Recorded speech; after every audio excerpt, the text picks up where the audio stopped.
नमस्कार, मैं हूँ रजनीश। राजनीति विज्ञान विषय के अंतर्गत हम यूजीसी नेट का पेपर सॉल्व कर रहे हैं। आज का पेपर है दिसंबर 2008 का। दिसंबर 2008 में हुए महत्वपूर्ण प्रश्नों को हम सॉल्व करेंगे, उसके साथ महत्वपूर्ण तथ्य जो होंगे उन्हें भी देखेंगे।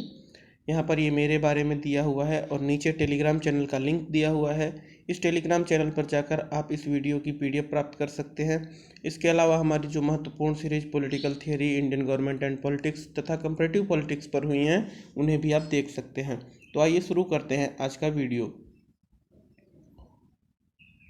पहला प्रश्न आपके सामने है, प्रथम व्यवस्थित भारतीय राजनीतिक सिद्धांत इसमें पाया जा सकता है। राजनीति विज्ञान के अंतर्गत जो भारतीय राजनीतिक चिंतन पढ़ा जाता है, उसमें पहला राजनीतिक सिद्धांत किस पुस्तक में प्राप्त होता है, इसके बारे में पूछा गया। ऑप्शन ए है वेद, बी है अर्थशास्त्र, सी है शुक्र नीति सार और डी है भगवत गीता। तो इसमें जो अर्थशास्त्र है वह पहली पुस्तक कही जा सकती है जिसमें कि राजनीतिक सिद्धांत पाया जाता है। तो ऑप्शन बी सही होगा। आगे चलते हैं। प्रश्न क्रमांक 2, गुफा और परछाइयाँ का विचार किससे संबंधित है। गुफा और परछाइयों के विचार से संबंधित कौन है। ऑप्शन ए है सुकरात, बी है डेमोक्रेट्स, सी है प्लेटो और डी है अरस्तु। तो इसका सही उत्तर होगा प्लेटो। प्लेटो का विचार था गुफा और परछाइयों का। उनका कहना था कि अगर कोई व्यक्ति एक एलिगरी है, एक काल्पनिक अवस्था है, जिसमें कि आप यह मानिए कि कोई व्यक्ति जो कि गुफा में बंद है और वह जंजीरों से जकड़ा हुआ है, वह कुछ और नहीं देख पा रहा है सिवाय अपने सामने की जो दीवार है उसे, और उस दीवार में उसे परछाई दिखती है, तो वह उस परछाई को ही सही मान लेता है। लेकिन जब वह उससे अलग होता है, जब वह उस बंधन से मुक्त होता है और बाहर निकल के देखता है, तो उसे बाकी दुनिया दिखती है। तो इस तरह से जो उसे परछाई है उसे वह सामान्य व्यक्ति जो भ्रम देखता है उसे ही सही मान लेता है, लेकिन जो फिलोसफर है उसे उस परछाई से बाहर जा कर के देखना चाहिए। तो इस तरह से वह उसने एक एलिगरी का निर्माण किया सत्य और भ्रम के बीच के अंतर को दर्शाने के लिए। तो प्लेटो का गुफा और परछाइयों का विचार यह है। आगे चलते हैं। प्रश्न क्रमांक 3, किसने कहा कि कुछ मनुष्य सक्रिय बल द्वारा वश में होते हैं तथा कुछ अन्य विधियों के द्वारा। तो ऑप्शन ए है मार्क्स, बी है लेनिन, सी है हेगल और डी है मैकियावेली। तो कुछ मनुष्य सक्रिय बल के द्वारा वश में किए जा सकते हैं, यानी बल का प्रयोग करके, और कुछ अन्य के द्वारा। तो अन्य का मतलब है, अन्य विधियों का मतलब है, जैसे हमारे यहाँ कहा जाता है साम दाम दंड भेद। ये 4 प्रकार हैं किसी भी काम को निकालने के लिए। तो इसी तरह मैकियावेली भी कहता है कि अन्य का मतलब है कि उन्हें लोभ दे करके या उन्हें कूटनीति के द्वारा, छल कपट के द्वारा किसी तरह से वश में किया जा सके। तो तीसरे प्रश्न का सही उत्तर है मैकियावेली। मैकियावेली के अनुसार कुछ व्यक्ति बलपूर्वक बस वश में किए जा सकते हैं और कुछ अन्य विधियों के द्वारा। आगे चलते हैं। प्रश्न क्रमांक 4, सुख दुख समाकलन के विचार का प्रतिपादन किसने किया। सुख दुख समाकलन का यानी सुख दुख जो कैलकुलस है, इसका विचार किसने दिया है। ऑप्शन ए है मैकियावेली, बी है हॉब्स, सी है बेंथम और डी है मार्क्स। तो इसका सही उत्तर होगा बेंथम। बेंथम ने बताया कि सुख और दुख को नापा जा सकता है और किस दुख की मात्रा को किस सुख से मैनेज किया जा सकता है, संतुलित किया जा सकता है, इसके बारे में उसने बताया। हालांकि बाद में इसकी उपयोगितावाद के अंतर्गत यह विचार दिया उसने, और बाद में इसकी बड़ी आलोचना भी हुई कि कोई बड़े से बड़ा सुख भी एक किसी व्यक्ति के दुख को कम नहीं कर सकता। तो अभी तो प्रश्न पर आते हैं कि सुख दुख समाकलन किसका है। तो यह बेंथम का विचार है। आगे चलते हैं। प्रश्न क्रमांक 5, अंतर्विरोधी सिद्धांत किसने प्रतिपादित किया। ऑप्शन ए है माओ, ऑप्शन बी है हॉब्स, ऑप्शन सी है मिल और ऑप्शन डी है लॉक। तो जो अंतर्विरोध का सिद्धांत है वह सिद्धांत मार्क्सवाद से संबंधित है। इसके प्रतिपादक हैं माओ, जिन्हें माओ त्से तुंग भी कहा जाता है। माओ जेडोंग या माओ त्से तुंग, जो भी आप कहें, एक ही नाम है। तो अंतर्विरोध के सिद्धांत मुख्य रूप से मार्क्सवादी सिद्धांत है, माओ के द्वारा प्रतिपादित है। Option A. आगे चलते हैं। प्रश्न क्रमांक 6, अल्पसंख्यक मत की समस्या को इनमें से किसने सुलझाया। ऑप्शन ए है हॉब्स, ऑप्शन बी है लॉक, ऑप्शन सी है मार्क्स और ऑप्शन डी है रूसो। तो इनमें से अल्पसंख्यक मत से संबंधित कौन है। तो जो ऑप्शन है उन्हें पहले देख लेते हैं। हॉब्स इससे संबंधित नहीं है क्योंकि हॉब्स सर्वाधिकारवादी है। मार्क्स भी संबंधित नहीं है, यह भी सर्वाधिकारवादी, और रूसो भी बहुसंख्यक की बात करता है। तो लॉक जो है वही अल्पसंख्यक मत से संबंधित है। कभी कभी आपको सीधे प्रश्न का उत्तर अगर ना आ रहा हो तो एलिमिनेशन मेथड इसको कहते हैं कि जो बाकी ऑप्शन है उनको अलग कर दीजिए तो आपको प्रश्न का उत्तर मिल जाएगा। तो लॉक जो है वह अल्पसंख्यक मत से संबंधित है। प्रश्न क्रमांक 6 का उत्तर बी। आगे चलते हैं प्रश्न क्रमांक 7। यहाँ पर दो कथन दिए हुए हैं। कथन ए है नाजिक स्वेच्छावादी था, तो हाँ नाजिक स्वेच्छावादी था, ऑप्शन यह सही कथन है।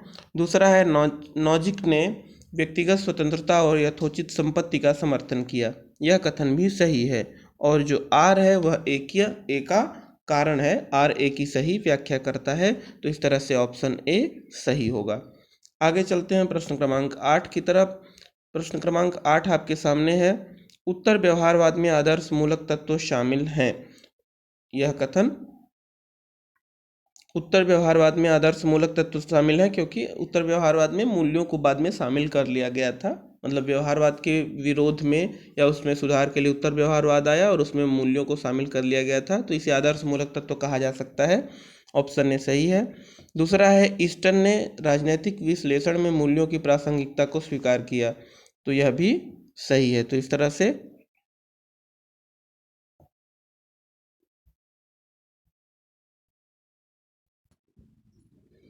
ऑप्शन ए इसका सही होगा। ए तथा आर दोनों सत्य हैं तथा आर ए की सही व्याख्या करता है, 8वें का ए। आगे चलते हैं प्रश्न क्रमांक 9 की तरफ। आगे है प्रश्न क्रमांक 9 रशियन। यहाँ पर 4 घटनाएं दी हुई हैं और उनका क्रम के अनुसार उन्हें व्यवस्थित करना है। सबसे पहले है रशियन क्रांति, तो यह इसका कब है क्रम? रशियन क्रांति हुई थी 1917 में, 1917। उसके बाद है अमेरिकी क्रांति 1776 इसका टाइम है। फ्रांसीसी क्रांति 1789 और गौरवमय क्रांति 1688। गौरवमय क्रांति कहा जाता है जबकि ब्रिटेन में सत्ता का परिवर्तन हुआ था और बिना रक्त बहाए, बिना किसी भी खूनी संघर्ष के राजा के हाथों से संसद के हाथों में सत्ता चली गई थी। तो इस तरह से चारों घटनाओं को हमने व्यवस्थित कालक्रम बता दिया है, अब उन्हें आप आराम से व्यवस्थित कर सकते हैं। आगे चलते हैं प्रश्न क्रमांक 10 की तरफ।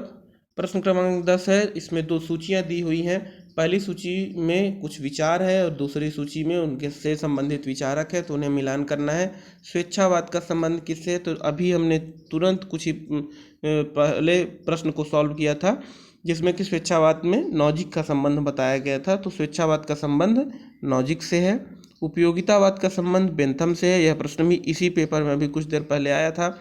सिविल सोसाइटी का संबंध हेगल से है और स्वराज का संबंध गांधी जी से है। तो इस तरह से चारों ऑप्शन को हमने मिला लिया है। आगे चलते हैं प्रश्न क्रमांक 11 की तरफ। प्रश्न क्रमांक 11 कहता है कि निम्नलिखित में से किसने राजनीतिक विकास को सामाजिक आर्थिक आधुनिकीकरण से स्वाधीन किया? यानी राजनीतिक विकास और सामाजिक आर्थिक आधुनिकीकरण दोनों अलग अलग बातें हैं, यह बात किसने कही? तो यह कही है सैमुअल हंटिंगटन ने। ऑप्शन पहले पढ़ लेते हैं। गैब्रियल आमंड, लुसियन पाई, डब्ल्यू रोस्टोव और सैमुअल हंटिंगटन। तो चौथा ऑप्शन सैमुअल हंटिंगटन सही होगा। सैमुअल हंटिंगटन का संबंध राजनीतिक विकास से है, इसके अलावा राजनीतिक क्षय यानी पॉलिटिकल डिके से है और राजनीतिक संस्कृति से है। तो जहाँ भी इस तरह के प्रश्न आए तो आप इनका संबंध उससे स्थापित कर सकते हैं। 11वें प्रश्न का सही उत्तर होगा डी, सैमुअल हंटिंगटन। अभिजनों को सट्टेबाज या भाड़ाजीवी किसने कहा? ऑप्शन ए है पैरेटो, ऑप्शन बी है मोस्का, ऑप्शन सी है माइकल्स और ऑप्शन डी है गैसेट। तो अभिजनों को सट्टेबाज और भाड़ाजीवी कहा है पैरेटो ने, यानी ऑप्शन ए। पैरेटो का संबंध अभिजनों के परिसंचरण से भी है। यह प्रश्न भी प्रीवियस ईयर में पूछा गया है, तो आप इसे भी याद रखिएगा। आगे चलते हैं प्रश्न क्रमांक 13। संप्रेषण सिद्धांत में भावी परिणामों की भविष्यवाणी के जवाब में कार्य संपादन करने की योग्यता को क्या कहते हैं? यह आपसे प्रश्न पहले भी पूछा गया है, दूसरी तरह से पूछा गया है। यह डायस के संप्रेषण सिद्धांत से संबंधित है कि कौन से क्रम पहले आते हैं और कौन सा क्रम बाद में आता है। अब इसी को अर्थ के रूप में पूछ लिया गया है। तो प्रश्न यह है कि संप्रेषण सिद्धांत में भावी परिणामों की भविष्यवाणी के जवाब में कार्य संपादन करने की योग्यता को क्या कहते हैं? ऑप्शन ए प्रत्युत्पन्नता, ऑप्शन बी अग्रगामिता, ऑप्शन सी भार और ऑप्शन डी पिछड़ाव। तो इसका सही उत्तर होगा ऑप्शन बी अग्रगामिता यानी लीड। तो ऑप्शन बी इसका सही होगा, अग्रगामिता यानी लीड। आगे चलते हैं प्रश्न क्रमांक 14। निम्नलिखित में से किसने मिथ्या दाब समूहों की बात की थी? मिथ्या दबाव समूह के बारे में किसने कहा था? ऑप्शन इसका देख लेते हैं। Option A Duverger, option B John Blondel, option C Almond और ऑप्शन डी जेम्स डूब। तो इसका उत्तर होगा ऑप्शन ए डुवर्जर। आगे चलते हैं प्रश्न क्रमांक 15। निम्नलिखित पुस्तकों में से कौन सी डेविड ईस्टन की कृति है? तो डेविड ईस्टन का संबंध किससे था? डेविड ईस्टन का संबंध था पॉलिटिकल सिस्टम से। पॉलिटिकल सिस्टम थ्योरी जो हमने कंपैरेटिव पॉलिटिक्स में पढ़ा है, इस पर एक वीडियो भी आप देख सकते हैं, इसी चैनल पर उपलब्ध है।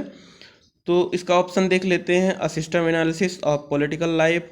बी है the politics of the developing areas. Option C है मॉडर्न पॉलिटिकल एनालिसिस और ऑप्शन डी है द नर्व्स ऑफ गवर्नमेंट। तो इसका सही उत्तर होगा a system analysis of political life यानी ऑप्शन ए। आगे चलते हैं प्रश्न क्रमांक 16। मैक्स वेबर के नौकरशाही मॉडल के व्यवहारवादी आलोचक कौन हैं? इसमें 4 ऑप्शन दिए हुए हैं, Robert Merton, M Crozier, Fredericks और कार्ल डायस। इनमें से कौन कौन से हैं और कौन कौन से नहीं हैं, इसके बारे में देख लेते हैं। तो मैक्स वेबर के नौकरशाही मॉडल में जो व्यवहारवादी आलोचक हैं उसमें रॉबर्ट मर्टन का नाम नहीं आता है। रॉबर्ट मर्टन इसके व्यवहारवादी आलोचक नहीं है। इसके अलावा बाकी सभी इसमें जो व्यवहारवादी आलोचक हैं, सॉरी गलत हो गया, इसमें व्यवहारवादी आलोचकों में रॉबर्ट मर्टन का नाम आता है। इसके अलावा एम क्रोजियर हैं, फ्रेडरिक्स भी हैं। तो इन तीनों को मैक्स वेबर के नौकरशाही मॉडल के व्यवहारवादी आलोचक के रूप में जाना जाता है। कार्ल डायस का संबंध इससे नहीं है। तो पहला, दूसरा और तीसरा यानी ऑप्शन डी इसका सही होगा। आगे चलते हैं प्रश्न क्रमांक 17 की तरफ। प्रश्न क्रमांक 17 यह पूछता है कि निम्न में से कौन सा कथन ब्रिटिश संसदीय व्यवस्था के बारे में सत्य है? महारानी हमेशा कैबिनेट की सलाह पर कार्य करती हैं। तो यह कथन तो सत्य है, क्योंकि महारानी की स्थिति भारत के राष्ट्रपति की तरह ही है, वह हमेशा कैबिनेट की सलाह पर ही काम करती हैं। दूसरा है कैबिनेट सामूहिक उत्तरदायित्व के सिद्धांत पर कार्य करता है। यह भी सही है, भारत में भी यही होता है कि कैबिनेट का संसद के प्रति सामूहिक उत्तरदायित्व है। ऑप्शन तीसरा है संसद किसी भी विषय पर कानून बना सकता है। यह भी सही है। चौथा है न्यायालय कानून को संवैधानिक घोषित कर सकता है। तो ब्रिटेन में ऐसी व्यवस्था नहीं है, ऐसी व्यवस्था अमेरिका में है। न्यायालय कानून को असंवैधानिक घोषित नहीं कर सकता, यानी चौथा गलत है। तो इस तरह से पहला, दूसरा और तीसरा सही है। पहला, दूसरा और तीसरा यानी ऑप्शन सी सही होगा। आगे चलते हैं प्रश्न क्रमांक 18। नीचे 2 कथन दिए हुए हैं। पहला कथन है राजनैतिक समाजीकरण एक प्रक्रिया है। राजनैतिक समाजीकरण एक प्रक्रिया है जिसके द्वारा राजनैतिक संस्कृतियां कायम रखी जाती हैं और बदली जाती हैं। तो यह कथन तो सही है। आगे चलते हैं, इसका कारण देखते हैं। परिवार, स्कूल, सम उम्र के समूह, रोजगार के दौरान अनुभव, जनमाध्यम और राजनीतिक व्यवस्था के साथ प्रत्यक्ष संपर्क समाजीकरण की प्रक्रिया के मुख्य अभिकर्ता हैं। यह कथन भी सही है और इस तरह से कारण जो आर है वह ए की सही व्याख्या करता है। तो हम ऑप्शन ए को चुनते हैं। आगे चलते हैं प्रश्न क्रमांक 19 की तरफ। प्रश्न क्रमांक 19 में भी 2 कथन दिए हुए हैं। न्यायिक विवेचन की शक्ति का इस्तेमाल करने में भारत के सर्वोच्च न्यायालय की तुलना में यूएस सर्वोच्च न्यायालय ज़्यादा शक्तिशाली है। तो यह कथन सही है कि भारत का सर्वोच्च न्यायालय की अपेक्षा यूएस का सर्वोच्च न्यायालय ज़्यादा शक्तिशाली है, क्योंकि वहाँ पर विवेकाधिकार यानी विधि की उचित प्रक्रिया लागू है, जबकि भारत में विधि की स्थापित प्रक्रिया लागू है। भारत में न्यायालय वही निर्णय देता है जो कि कानून में लिखा गया हो, जबकि यूएस में वह निर्णय देता है जो उचित हो, भले वह कानून में शामिल अभी तक न किया गया हो। आगे है अगला कथन है यूएस सर्वोच्च न्यायालय विधि की उचित सिद्धांत का पालन करता है, तो यह कथन भी सही है।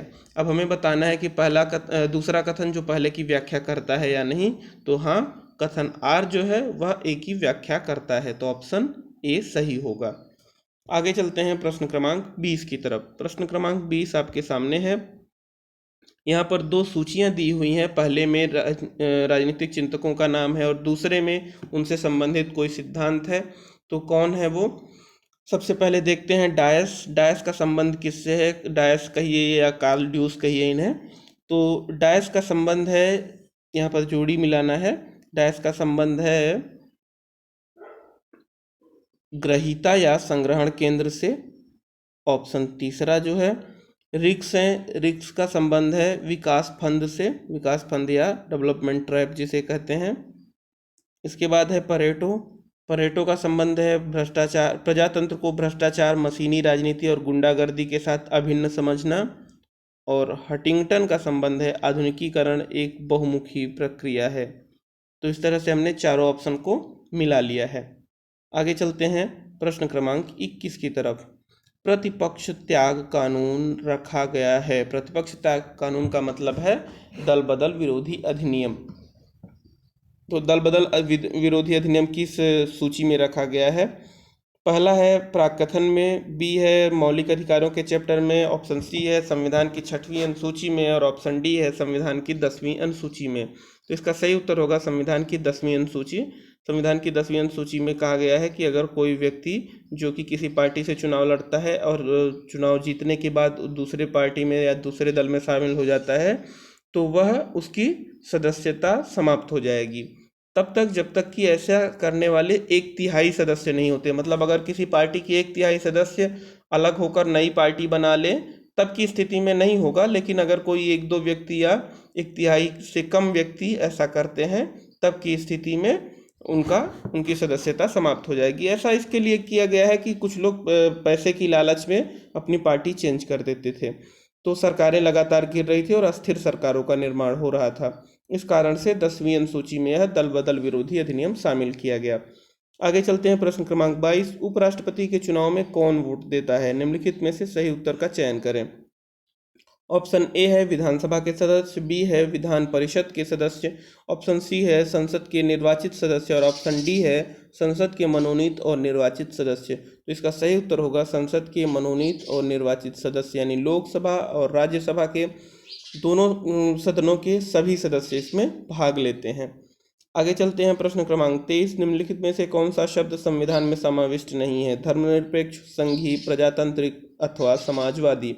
तो इसमें संघीय यानी फेडरल शब्द है जो कि भारतीय संविधान में कहीं भी उल्लेखित नहीं है, बल्कि भारत में यूनियन शब्द का इस्तेमाल जरूर किया गया है। तो ऑप्शन बी इसका सही होगा। आगे चलते हैं प्रश्न क्रमांक 24 की तरफ। प्रश्न क्रमांक 24 है भारत का सर्वोच्च न्यायालय कैसा है? उसके पास किस तरह के अधिकार हैं? पहला, भारत के सर्वोच्च न्यायालय का मूल परंतु अपील संबंधी क्षेत्राधिकार नहीं है। तो यह ऑप्शन तो गलत है, क्योंकि भारत के संविधान में न्यायालय को, सर्वोच्च न्यायालय को मूल अधिकार भी है और अपील संबंधी अधिकार भी है। भारत के महान्यायवादी की नियुक्ति करता है, यह भी गलत है, क्योंकि यह नियुक्ति तो राष्ट्रपति के द्वारा की जाती है। तीसरा है संघ तथा राज्यों के बीच विवादों के संबंध में एकमात्र क्षेत्राधिकार है, तो यह ऑप्शन सही है तीसरा। और चौथा है मौलिक अधिकारों को लागू करता है, यह भी सही है। तो केवल तीसरा और चौथा सही, यानी ऑप्शन बी। आगे चलते हैं प्रश्न क्रमांक 25 की तरफ। प्रश्न क्रमांक 25 कहता है कि किस प्रधानमंत्री के कार्यकाल के दौरान संविधान के पुनरावलोकन के लिए राष्ट्रीय आयोग बना था? तो हमने इस प्रश्न की चर्चा पहले भी की है। जब संविधान के 50 वर्ष पूरे हुए थे तो एक राष्ट्रीय आयोग का गठन किया गया था, जिससे कि संविधान की समीक्षा की जा सके, पुनरावलोकन किया जा सके। तो यह हुआ था अटल बिहारी वाजपेयी के काल में, 2000 में, सन 2000 में हुआ था। तो इसका सही उत्तर होगा सी। ऑप्शन देख लेते हैं, मोरारजी देसाई, वीपी सिंह, अटल बिहारी वाजपेयी और ऑप्शन डी है मनमोहन सिंह। इसका सही उत्तर होगा अटल बिहारी वाजपेयी। आगे चलते हैं प्रश्न क्रमांक 26 की तरफ। प्रश्न क्रमांक 26 है, दो कथन दिए हुए हैं। नेहरू ने कहा था कि किसी के शासन की अधीनता स्वीकार करना मनुष्य और प्रभु के विरुद्ध अपराध है। यह कथन सही है। नेहरू जी का यह कथन है कि किसी के शासन की अधीनता स्वीकार करना मनुष्य के साथ साथ प्रभु यानी ईश्वर के विरुद्ध भी अपराध है। इसका कारण है सब व्यक्ति एक समान नहीं जन्मे हैं। तो यह कारण गलत है, क्योंकि यह माना जाता है कि सभी व्यक्ति एक समान हैं। तो इस तरह से ए कथन सही है, आर गलत है, यानी ऑप्शन सी चुनना पड़ेगा। आगे चलते हैं। अगला प्रश्न है आर्थिक विकास संबंधी। यहाँ पर भी दो कथन दिए हुए हैं, इनमें से कौन सा कथन सही है और उसका कारण सही है या नहीं, यह पता करना है। अगला प्रश्न है आर्थिक विकास संकीर्ण बंधनों के महत्व को गैर संकीर्ण आर्थिक बाध्यताओं द्वारा कम कर देता है। तो यह कथन सही है। दूसरा है सांप्रदायिक झगड़े ज़्यादा से ज़्यादा बढ़ गए हैं। यह कथन भी सही है, लेकिन यह जो कथन आर है इसका कथन ए से कोई संबंध नहीं है और इस कारण से ऑप्शन बी चुनना पड़ेगा। ए और आर दोनों सत्य हैं, परंतु आर ए की सही व्याख्या नहीं है। आगे चलते हैं प्रश्न क्रमांक 28 की तरफ। यहाँ पर दिया गया है कुछ केस हैं जो कि भारतीय संविधान से संबंधित है, संविधान की व्याख्या से संबंधित हैं, और उन केसों के कालक्रम को बताना है कि कौन सा केस कब हुआ था। तो सबसे पहले देखते हैं केशवानंद भारती केस। केशवानंद भारती केस हुआ था 1973 में, 1973।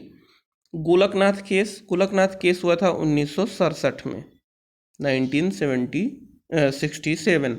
उसके बाद हुआ था उसके बाद हुआ था मिनर्वा मिल का केस।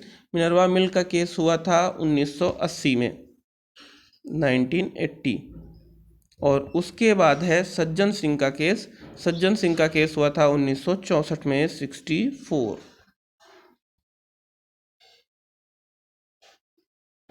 तो इस तरह से हमने चारों का क्रम बता दिया है। केशवानंद भारती का केस 1973 में, गोलकनाथ का केस 1967 में, मिनर्वा मिल्स का केस 1980 में और सज्जन सिंह का केस 1964 में। आगे चलते हैं प्रश्न क्रमांक 29 की तरफ। प्रश्न क्रमांक 29 कहता है कि यहाँ पर दो सूचियाँ दी हुई हैं, जिनमें सूची 1 में कुछ घटनाएं हैं और सूची 2 में उनके वर्ष हैं, किन वर्ष वह घटनाएं घटित हुई। तो देख लेते हैं। ऑल इंडिया मुस्लिम लीग का उद्भव कब हुआ? तो ऑल इंडिया मुस्लिम लीग का उद्भव हुआ था 1906 में। इसके बाद लखनऊ समझौता हुआ था 1916 में। यह कांग्रेस और मुस्लिम लीग के बीच हुआ था, 1916 का लखनऊ समझौता। मोतीलाल नेहरू की रिपोर्ट आई थी 1928 में साइमन कमीशन की बाद, या ये समझिए कि मोतीलाल नेहरू की रिपोर्ट जब आई थी इसके लिए कि भारतीयों के द्वारा किस तरह का संविधान निर्माण किया जाएगा। और यह इसके बाद है चौथा कामाटा गारू की जो घटना है, कामागाटा मारू की जो घटना है, इसका संबंध है 1914 से। यह घटना हुई थी कि भारतीय जहाज से कुछ यात्री विदेश गए थे, जिन्हें कि किसी भी यूरोपीय देश और अमेरिकी देश में उतरने नहीं दिया गया था, और इसके कारण वो लोग भूख और प्यास से परेशान थे। कई महीनों बाद वह जहाज वापस भारत आ गया, उसमें कई सारे लोगों की मृत्यु भी हो गई थी। तो यह मानवता के विरुद्ध एक अपराध माना जाता है, जो कि यूरोपीय लोगों के द्वारा किया गया था। तो इस तरह से प्रश्न क्रमांक 29 हमने जोड़ी सारी मिला ली है। आगे चलते हैं प्रश्न क्रमांक 30। इसमें भी दो सूचियां दी हुई हैं। पहली सूची में राज्यों के नाम है, दूसरी सूची में 14वीं लोकसभा में जो उनसे सदस्य चुने गए थे उनकी संख्या दी हुई है। तो यह बहुत ही आसान है, क्योंकि राज्यों की जनसंख्या या उनके आकार को देख करके आप आसानी से इसे मिला सकते हैं। महाराष्ट्र में सबसे ज़्यादा हैं 48, अभी इस सूची के हिसाब से सबसे ज़्यादा 48 हैं, वैसे तो उत्तर प्रदेश में है 80 है। उसके बाद है पंजाब में 13 है। उसके बाद है गोवा में 2 है, और सिक्किम में 1 लोकसभा की सीट है। तो इस तरह से चारों को हमने मिलान कर लिया है।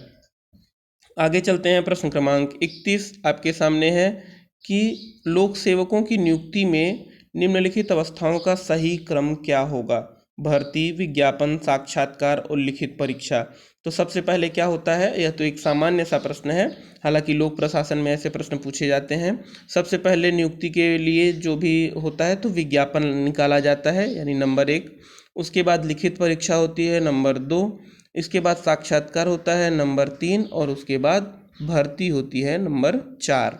तो सबसे पहले 2, फिर 4, फिर 3, फिर 1। 2 4 3 1, यानी ऑप्शन ए सही होगा। आगे चलते हैं प्रश्न क्रमांक 32 की तरफ। प्रश्न क्रमांक 32 आपके सामने आ रहा है। नौकरशाही शब्द निम्नलिखित में से सर्वप्रथम किसने प्रयोग किया? Option A Max Weber, B Karl Marx, option C Vincent de Gournay और ऑप्शन डी स्पेंसर। तो इसका सही उत्तर होगा विंसेंट डी गॉर्ने। इन्होंने नौकरशाही यानी ब्यूरोक्रेसी शब्द का सबसे पहले प्रयोग किया। प्रश्न क्रमांक 33, संसद में बजट पेश करते समय कौन सरकार का प्रतिनिधित्व करता है? ऑप्शन ए प्रधानमंत्री, बी वित्त मंत्री, सी लोकसभा का अध्यक्ष और डी राज्यसभा का सभापति। तो इसका सही उत्तर होगा ऑप्शन बी।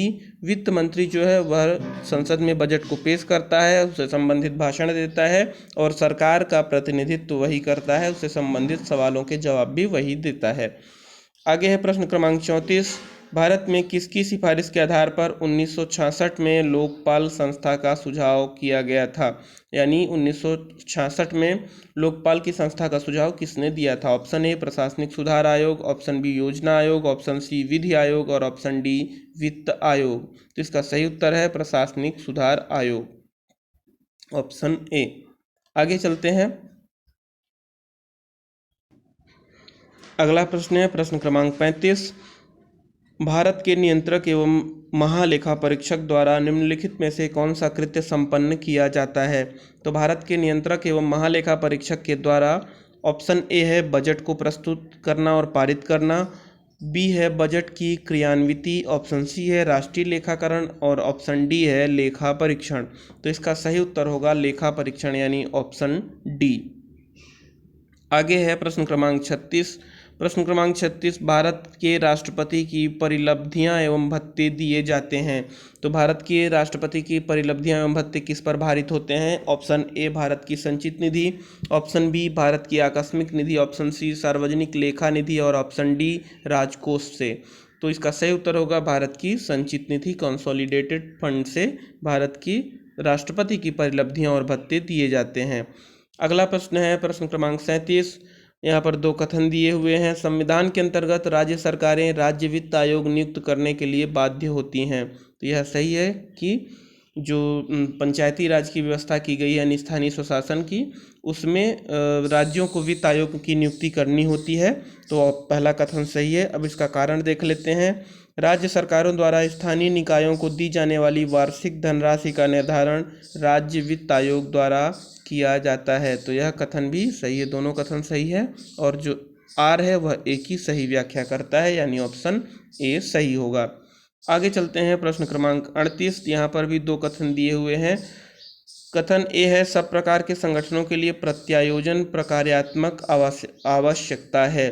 प्रत्यायोजन जो है वह प्रकार्यात्मक आवश्यकता है, तो यह कथन सही है। प्रत्यायोजन का मतलब होता है कि व्यवस्थापिका से इतर कुछ विधि बनाने की शक्तियां कार्यपालिका को दी जाएं, मतलब नियमों को लागू करने के लिए जो महत्वपूर्ण नियमों की जरूरत होती है वह कार्यपालिका स्वयं बना सके, तो यह प्रत्यायोजन कहलाता है। तो प्रत्यायोजन की आवश्यकता प्रकार्यात्मक आवश्यकता है, तो यह सही है, पहला कथन सही है। दूसरा, मुख्य कार्यपालक पर्याप्त शक्तियों के बिना प्रभावपूर्ण नेतृत्व प्रदान नहीं कर सकता, यह भी सही है। और यहाँ पर कथन ए जो कथन आर है वह ए की सही व्याख्या करता है, इसलिए ऑप्शन ए चुनना पड़ेगा।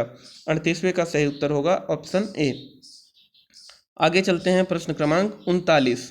प्रश्न क्रमांक 39 क्या कहता है? यहाँ पर दो समितियाँ दी हुई हैं और यह बताना है कि इन समितियों का संबंध किससे है। पहले है संथानम समिति, तो संथानम समिति का संबंध है भ्रष्टाचार की रोकथाम से, इसको इससे मिला देते हैं भ्रष्टाचार की रोकथाम से। इसके बाद है अशोक मेहता समिति, तो यह आपको पता ही होगा, बहुत ही आसान है, पंचायती राज से संबंधित है। इसने पंचायती राज में दो स्तरों की बात की थी, दो स्तरीय व्यवस्था की बात की थी, जबकि बलवंत राय मेहता कमेटी ने 3 स्तरों की बात की थी, उसी को लागू भी किया गया। तीसरा है कोठारी समिति। कोठारी समिति का संबंध है नई भर्ती करने के लिए और चयन के तरीकों से संबंधित है। कोठारी समिति ने इसमें सुझाव दिए थे कि किस तरह से भर्ती और चयन के तरीकों में बदलाव किए जाएं। और चौथा है फलकान समिति, तो फलकान समिति का संबंध ब्रिटिश सिविल सर्विस के पुनर्संगठन से है। तो इस तरह से हमने चारों का मिलान कर लिया है। आगे चलते हैं प्रश्न क्रमांक 40 की तरफ। प्रश्न क्रमांक 40 पूछता है लोक प्रशासन के अध्ययन के लिए हर्बर्ट ए साइमन का उपागम है, यानी हर्बर्ट ए साइमन किससे संबंधित हैं? हर्बर्ट ए साइमन इसका ऑप्शन देख लेते हैं। ऑप्शन ए है व्यवहारवादी उपागम, ऑप्शन बी है संरचनात्मक उपागम, ऑप्शन सी है संस्थागत उपागम और ऑप्शन डी है दार्शनिक उपागम। तो सही उत्तर होगा इसका व्यवहारवादी उपागम यानी ऑप्शन ए। आगे चलते हैं, संयुक्त राष्ट्र के चार्टर का कौन सा चैप्टर राष्ट्र संघ के प्रसंविदा के अनुच्छेद 16 का प्रतिरूप है। तो जो सबसे पहले राष्ट्र संघ बनाया गया था प्रथम विश्व युद्ध के बाद, और वह बाद में फेल हो गया, द्वितीय विश्व युद्ध उसके निर्मित होने यानी उसकी स्थिति में भी हुआ, और द्वितीय विश्व युद्ध के बाद दोबारा से संयुक्त राष्ट्र संघ का निर्माण किया गया। तो राष्ट्र संघ के कुछ अनुच्छेद संयुक्त राष्ट्र संघ में भी शामिल किए गए थे। तो इसका ऑप्शन देख लेते हैं, चैप्टर 5, चैप्टर 6, चैप्टर 7 और चैप्टर 8। तो इसका सही उत्तर होगा चैप्टर 7। चैप्टर 7 को शामिल किया गया है। 41वें का सही उत्तर होगा सी, चैप्टर 7। आगे चलते हैं, प्रश्न क्रमांक 42।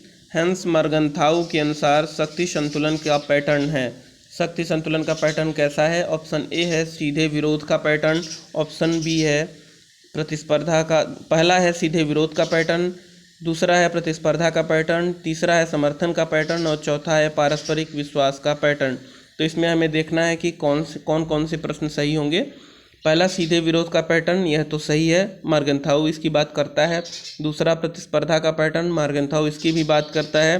तीसरा है समर्थन का पैटर्न, तो समर्थन और पारस्परिक विश्वास इन दोनों की बात मर्गनथाउ अपनी बात में नहीं करता है। तो पहला और दूसरा सही होगा यानी ऑप्शन ए सही होगा। मर्गनथाउ एक यथार्थवादी या व्यवहारवादी विचारक था। उसने यह कहा कि विश्व में हमेशा आपस में संघर्ष की स्थिति बनी रहती है, और जो लोग आदर्श की बात करते हैं वह गलत कहते हैं, क्योंकि आदर्श की स्थापना नहीं की जा सकती। राष्ट्रीय हितों के लिए प्रत्येक राष्ट्र आपस में संघर्ष करते रहते हैं। आगे चलते हैं प्रश्न क्रमांक 43 की तरफ। प्रश्न क्रमांक 43 आपके सामने है, निम्नलिखित में से उनके उद्भव के अनुसार कालानुक्रमिक क्रम से रखें।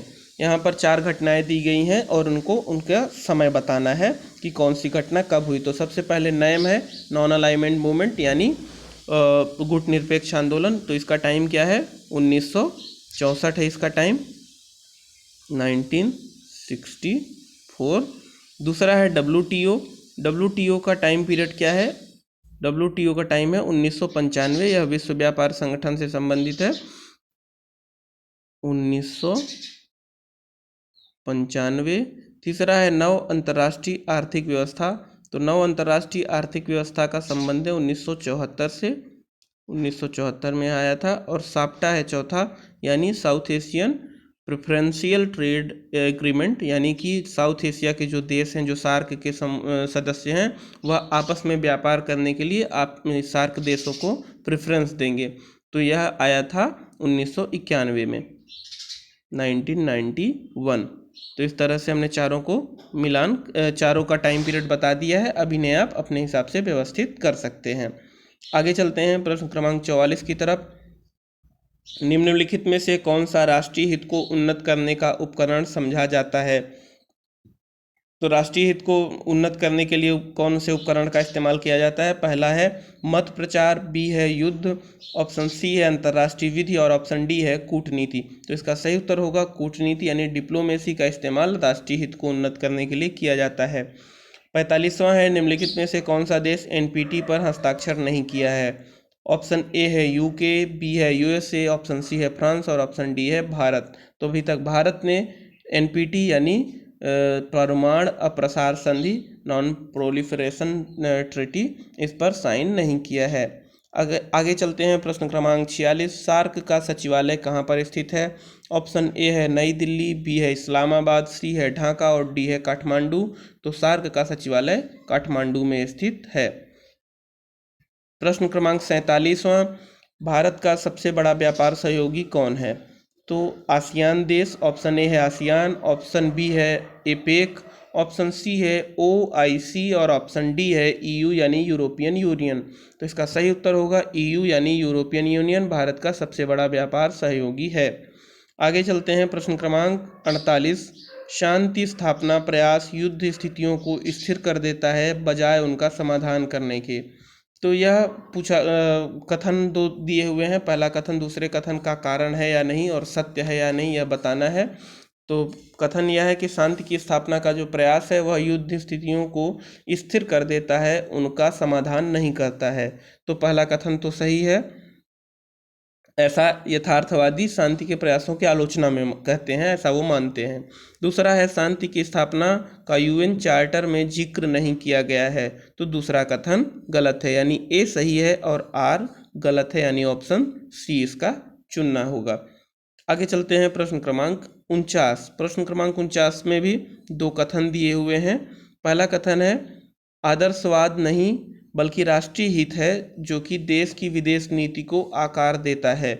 तो यह कथन तो सही है कि आदर्शवाद की जगह राष्ट्रीय हित के अनुसार विदेश नीति का निर्धारण किया जाता है। दूसरा है यूएसए तानाशाह शासन प्रणाली का अक्सर समर्थन करता है। तो यह कथन गलत है, क्योंकि यूएसए के द्वारा यानी अमेरिका के द्वारा ज़्यादातर प्रजातांत्रिक प्रणालियों का समर्थन किया जाता है। तो दूसरा कथन गलत है। तो इस तरह से हमें कथन ए सत्य है और कारण आर गलत है, इसका ऑप्शन चुनना पड़ेगा, ऑप्शन सी। आगे चलते हैं, यहाँ पर दो सूचियाँ दी हुई हैं। पहली सूची में कुछ घटनाएं हैं और दूसरी सूची उससे संबंधित प्रधानमंत्रियों के नाम दिए हुए हैं। तो पहली सूची में है कि भारत अमेरिका परमाणु सहयोग समझौता।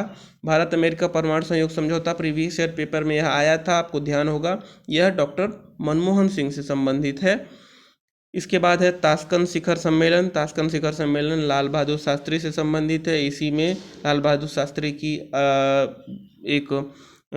शास्त्री की भी इसी समझौते के दौरान मृत्यु हो गई थी।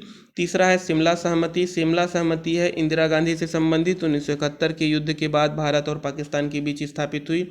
और चौथा है पंचशील। पंचशील का संबंध जवाहरलाल नेहरू से है, जो कि भारत और चीन के मध्य हुआ। तो इस तरह से हमने चारों का मिलान कर लिया है।